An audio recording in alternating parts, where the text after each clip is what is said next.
ಗಂಡಿನ ಕಡೆಯವ್ರ ಹತ್ರ ಮಾತಾಡ್ತೀನಿ. ಕಾಣಿಸ್ತಾನೆ ಇಲ್ಲ.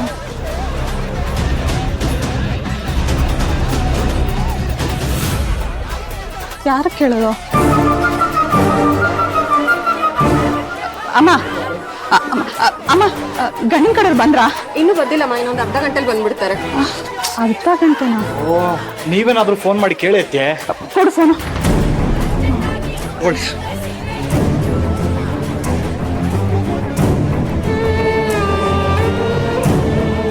ಹಲೋ ಹಲೋ ರೀ, ಗಂಡಿನ ಕಡೆಯವ್ರು ಎಲ್ಲಿದಾರಂತೆ?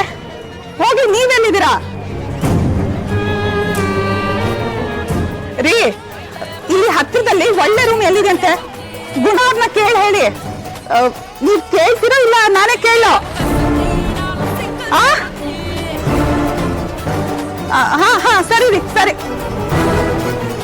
ಆಚೆ ಇದ್ದಾರಂತೆ, ನಡಿ.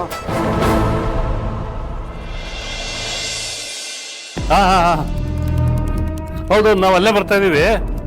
ಹುಡುಗರೆಲ್ಲ ಅಲ್ಲೇ ಇದಾರೆ, ನಿಮ್ಗೆ ಏನೇ ಬೇಕಾದ್ರೂ ಅವ್ರಿಗೆ ಕೇಳಿ. ಆಮೇಲೆ ಅಲ್ಲಿ ಹುಡುಕೋ ತಪ್ಪು ಅಲ್ಲೂ ಅಷ್ಟೇ ಇದರಲ್ಲಿ ಒಂದೇ ರೂಮಲ್ಲಿ ಇಟ್ಬಿಡ್ಬೇಕು. ಎಲ್ಲ ನಾನು ನೋಡ್ಕೊತೀನಿ. ನಂದು ಬೇರೆ, ಅದು ಬೇರೆ, ಸಪ್ರೇಟ್. ಬಾಬಾ, ಈ ವಿಚಾರ ಅವ್ರಿಗೆ ಗೊತ್ತಾಗಿರ್ಬೋದು. ನಾವು ಹೇಳ್ಬಿಟ್ರೆ ಒಳ್ಳೇದು. ಒಂದು ನಿಮಿಷ ಮಾರುತ್ತಿಲ್ಲ.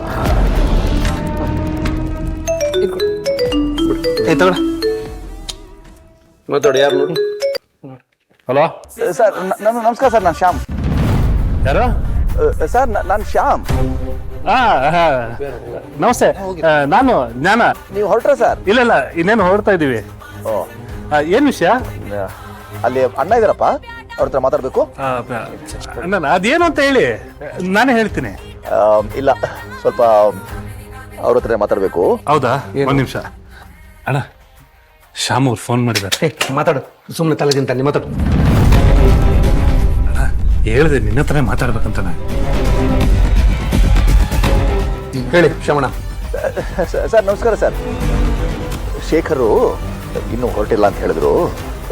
ಬರೋ ತಡವಾಗುತ್ತಾ ಸರ್? ಶ್ರವಣ, ಏನಂತ ಅರ್ಜೆಂಟು? ಹೊರಟಿದ್ದೀವಿ, ಹೇಳಿ. ಅಲ್ಲ, ತಪ್ಪು ತಿಳ್ಕೊಳ್ಬೇಡಿ ಸರ್. ಯಾಕೆ, ಏನಾಯ್ತು? ಇಲ್ಲಿನ ವಾತಾವರಣ ಮತ್ತೆ ಇಲ್ಲಿನ ಗದ್ದಲ, ಜನಸಮೂಹ ಎಲ್ಲ ನೋಡಿದಾಗ ಮಕ್ಕಳು ಒಂದು ಸ್ವಲ್ಪ ವಿಚಲಿತರಾಗಿದ್ದಾರೆ. ಇನ್ನು ರಿಸೆಪ್ಷನ್ಗೆ ಸ್ವಲ್ಪ ಸಮಯ ಇರೋದ್ರಿಂದ ನಾವು ಇದೇ ಛತ್ರದ ಪಕ್ಕದಲ್ಲೇ ಒಂದು ಲಾಡ್ಜ್ ಇದೆ, ಅಲ್ಲೊಂದು ರೆಸ್ಟ್ ರೂಮ್ ಮಾಡಿಕೊಂಡು ನಾವೆಲ್ಲ ಇರೋಣ ಅಂತ. ತಿಳ್ಕೊಬಾರ್ದು ಸರ್. ಏನೇ ಮಾತಾಡ್ತಿದ್ದೀರಾ ಶ್ಯಾಮ್ ಸುಂದರ್? ನಮ್ಮ ಮನೆ ಘನತೆ ಗೌರವ ಬಗ್ಗೆ ಏನಾದ್ರು ಗೊತ್ತೇನ್ರಿ ನಿಮ್ಗೆ? ನಮ್ಮ ಮನೆಗೆ ಸೊಸೆಯಾಗಿ ಬರೋ ಹುಡುಗಿನ ಲಾಡ್ಜಲ್ಲಿ ನೋಡ್ಕೊಳಕ್ಕೆ ಬಿಡ್ತೀರೇನ್ರಿ? ಅದು ರಾತ್ರಿ ಮೂರ್ತಿ. ಬುದ್ಧಿ ನಂತರ ಮಾತಾಡ್ತೀರಲ್ರಿ ಶ್ಯಾಮ್ ಸುಂದರ್. ಆ ಮಕ್ಕಳನ್ನ ಹೇಳ್ತಾರೆ ಅಂತ ನೀವೇ ಕಾಲಕ್ಕೆ ಕುಂತಿದ್ದೀರಲ್ಲ. ನೋಡ್ರಿ, ನಾನು ಮನಸ್ಸು ಮಾಡಿದ್ರೆ 5 ಸ್ಟಾರ್ ಹೋಟ್ಲಲ್ಲಿ ದಿನಕ್ಕೆ 10 ರೂಮ್ ಬುಕ್ ಮಾಡ್ಕೊಳ್ಬಲ್ಲೆ. ನಾವೆಲ್ಲ ಛತ್ರದಲ್ಲೇ ಉಳ್ಕೊಂತೀವಿ. ಸಂಬಂಧಿಕರು ಬೀದರಾದವ್ರು ನೀವು ಎಲ್ಲ ಅದೇ ಛತ್ರದಲ್ಲಿ ಉಳ್ಕೊಳ್ಬೇಕು. ಅದು ಪದ್ಧತಿ. ಆ ಮಕ್ಕಳು ಏನೋ ಹೋಗುತ್ತೆ ಅಂತ ಅವರ ಕಾಲಕ್ಕೆ ನೀವು ಕುಣಿತಿದ್ರಲ್ಲ, ಬುದ್ಧಿ ನಿಮ್ಗೆ?